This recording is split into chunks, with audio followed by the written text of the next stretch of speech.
when we're here, like when we're mentioning Lekro, like he is a guy that was in talks to join Mad Lions. I mean, Mad Lions also not in a great spot like the last 6 months or whatever, but at least for now they have a team, and he could have joined that team and could have been like on a decent team there, like have some stability, someone that believed in the North project more.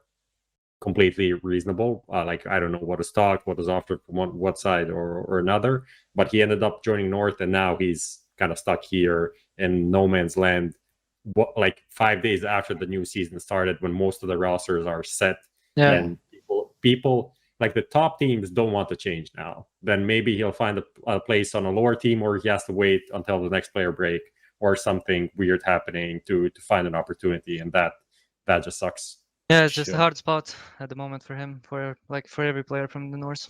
So I think this is one of those situations where there's no right answer, right? Like if he hangs around and he waits, well then he's probably just gonna be playing FPL every day. If he jumps on a lower team, maybe he gets signed to a contract that's gonna make it hard to get him onto that better team in the future, right? So it's a rough spot to be at the start of a year, especially with the uncertainty. And we'll just pivot from here straight into Mad Lions. We can jump around here. There's not too many dramas. We may as well. So if we take a look, Peacemaker, it felt like he was at Mad Lions for a while, right, Striker? But another one of these situations where they've let him go. Yeah, I mean, he was there for like over a year, actually, like just since they basically left Tricked. Then he came in instead of Winspy. I think he was the coach before in Tricked. So he basically became a coach of that team at that time, which is over a year ago. This is end of 2019 that this happened.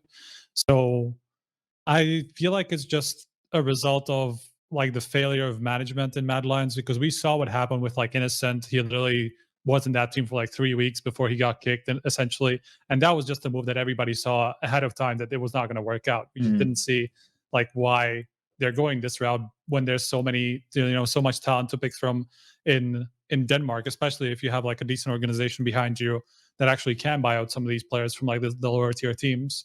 So I think from like a management perspective, there's definitely a reason to put some of the blame on Peacemaker as probably like one of the higher up people who had a lot of say in some of these decisions, and potentially like having a say in Bubsky leaving for Astralis and stuff like that.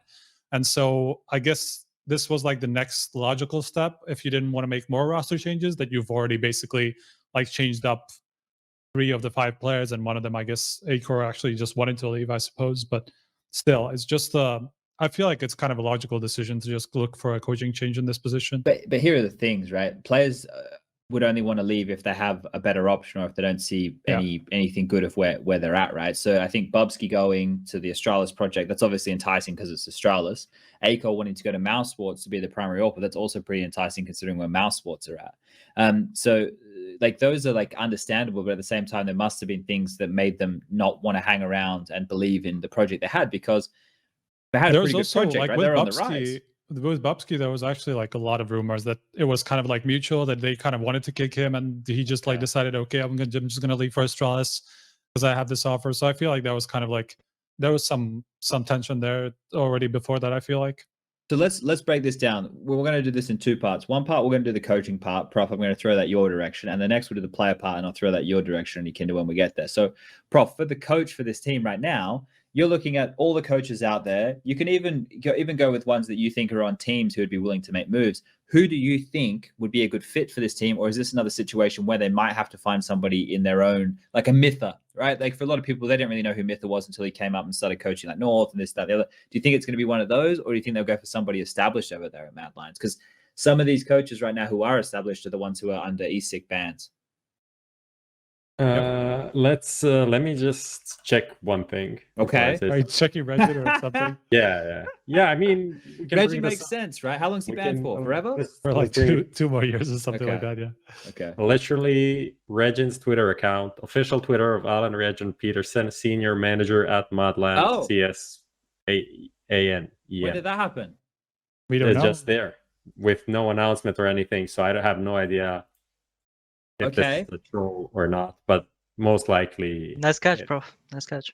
Someone in our Discord posted it. One of the guys from I need the credit now. I'll try to find it. Mado, Mado, one of the Dust 2 DK guys. Actually, I think a decent player, like 3KL or something.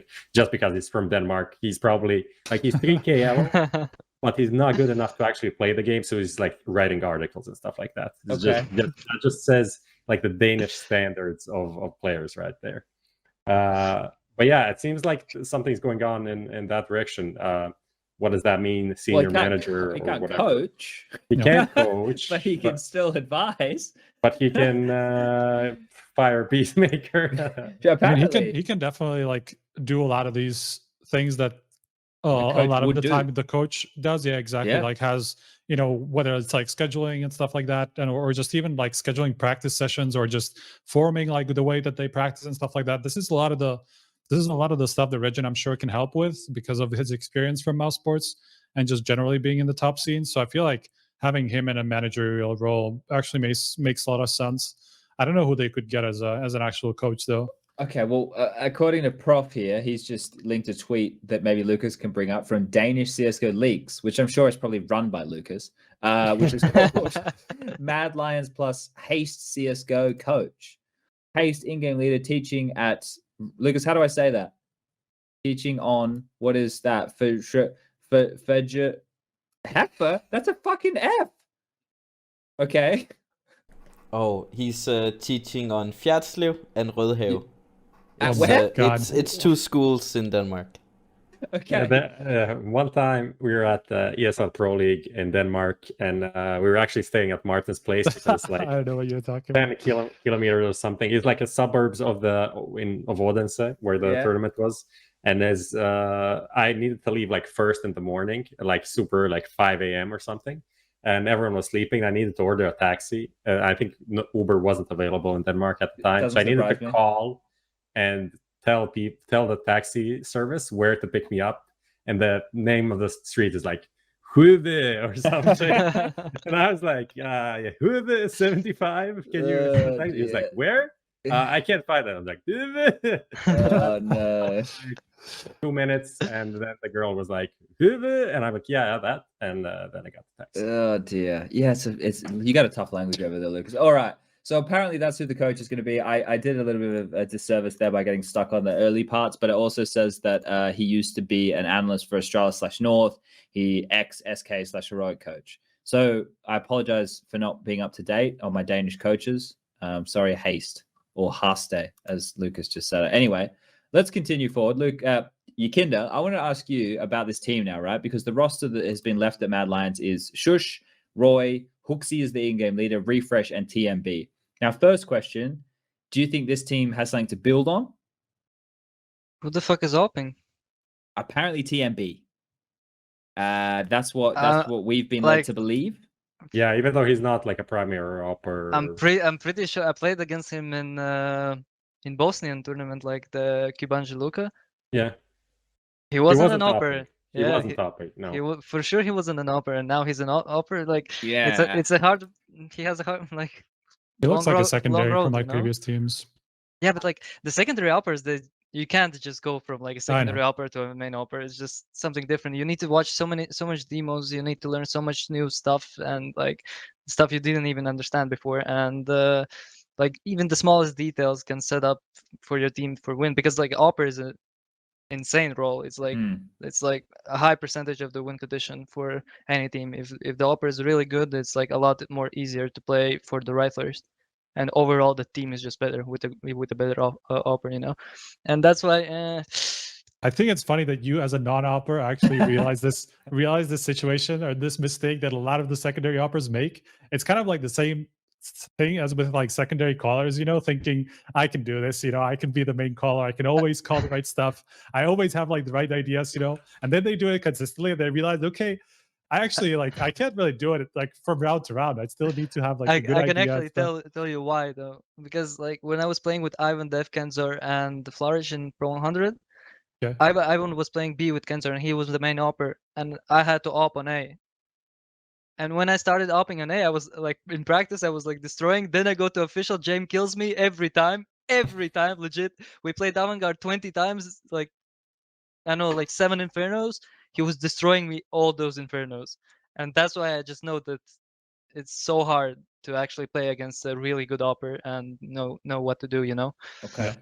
Yeah, I remember.